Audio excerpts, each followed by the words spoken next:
সুন্নি এবং ওয়াহাবি আরো যত মুসলমানদের গ্রুপ আছে, কোন মুসলমানদের মতে আল্লাহ কি দুই না এক? এ ব্যাপারে কোনো পার্থক্য আছে? কোনো পার্থক্য আছে? আমাদের রাসূল মুহাম্মদ সাল্লাল্লাহু আলাইহি সাল্লাম এ ব্যাপারে কারো কোনো সন্দেহ আছে? ওয়াহাবি সুন্নি কারোর মধ্যে কোনো মত পার্থক্য আছে? কারোর মধ্যে নাই। আমাদের কোরআন 30 পারা আল্লাহর কালাম, এ ব্যাপারে কোনো সন্দেহ আছে? আমাদের কেবলা কাবার দিকে কোনো সন্দেহ আছে?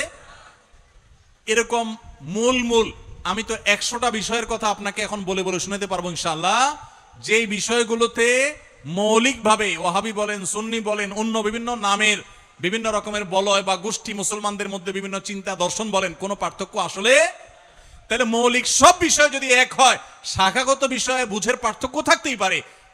এই থাকাটা অস্বাভাবিক না, থাকতে পারে, কিন্তু সেটার কারণে আমরা অনেক সময় দেখা যায় যে আল্লাহ এবং তার রাসূলের দুশমন কাটটা কাফেরের প্রতি সে বিদ্বেষ নাই, যতটা বিদ্বেষ হলো এই গ্রুপ ভিত্তিক প্রতিপক্ষের প্রতি। এটা ইসলাম না ভাই, আল্লাহর কসম এটা ইসলাম না। আমি বিভিন্ন সময় খুব ভয় পাই যখন কথা বলি যে আমার কথার কারণে মুসলমানদের হতে পারে, মানুষ হবে, আমারও ভুল হয়, আল্লাহ আমাকে মাফ করুন, যেন ভুল না হয় সেজন্য আমি চেষ্টা করি, আপনারা দোয়া করবেন যে আমার কথার কারণে, আমার কোনো আচরণের কারণে, আমার কোনো লেখার কারণে মুসলমানদের মধ্যে কোনো দ্বন্দ্ব যেন, দূরত্ব যেন না বাড়ে, এই চেষ্টাটা আমি সবসময় করি। তারপরও আমার অজান্তে যদি হয়ে যায়, আল্লাহ আমাকে মাফ করে দেখ, দোয়া করবেন আপনারা। ডক্টর আব্দুল্লাহ জাহাঙ্গীর রহমতুল্লাহ আলাইহি স্যারকে জিজ্ঞাসা করা হয়েছিল যে মুসলমানদের ঐক্যের জন্য আপনি কি করেন, আপনার ভূমিকাটা কি? তো স্যার জবাব দিয়ে বলেছেন, ঐক্য সৃষ্টি করার জন্য পাওয়ার লাগে, পাওয়ার। অর্ডার দিব যে কাহিনী করলে, ঝামেলা করলে, অনৈক্য তৈরি করলে তাকে শাসন করা হবে। স্যার বলতেন যে আমি দুর্বল মানুষ, আমার হাতে এত ক্ষমতা নেই যে মুসলমানদের বিভিন্ন বিবাদমান গোষ্ঠীগুলোকে আমি এক করে ফেলবো, এত শক্তি আমার হাতে নাই। তবে একটা জিনিস আমার কাছে আছে বাবা, সেটা হলো আমি সবাইকে এক করে ফেলার মতো এত ক্ষমতা আমার না থাকলেও আমি চেষ্টা করি যে মুসলমানদের নিজেদের মধ্যে বিভিন্ন রকমের যে বিবাদ আছে সেগুলো যেন আর না বাড়ে, সেই চেষ্টাটা আমি আব্দুল্লাহ জাহাঙ্গীর করি। মানে আগুন লাগছে যে মুসলমানদের ঘরে, সে আগুনের মধ্যে যেন ঘি আর না ঢালা হয়, সেই চেষ্টাটা আমি করি।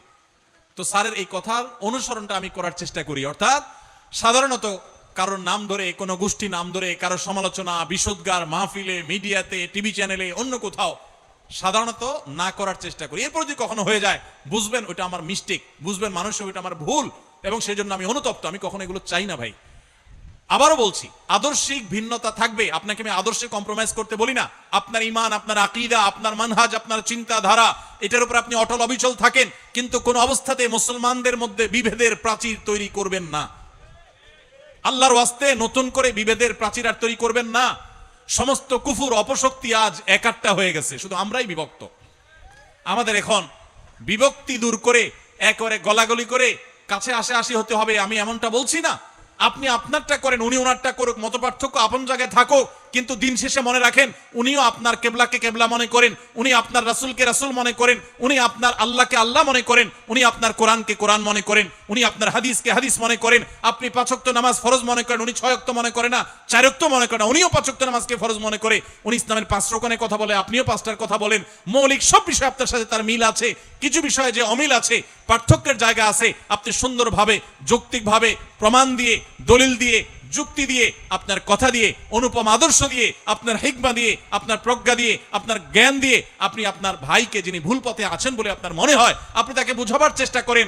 আল্লাহর ওয়াস্তে ওয়াজ মাহফিলের মঞ্চকে, আলোচনার মঞ্চকে, মাইককে, টেলিভিশন মিডিয়ার ক্যামেরাকে, মাইককে, এগুলোকে গাল মন্দের ক্ষেত্রে পরিণত করবেন না।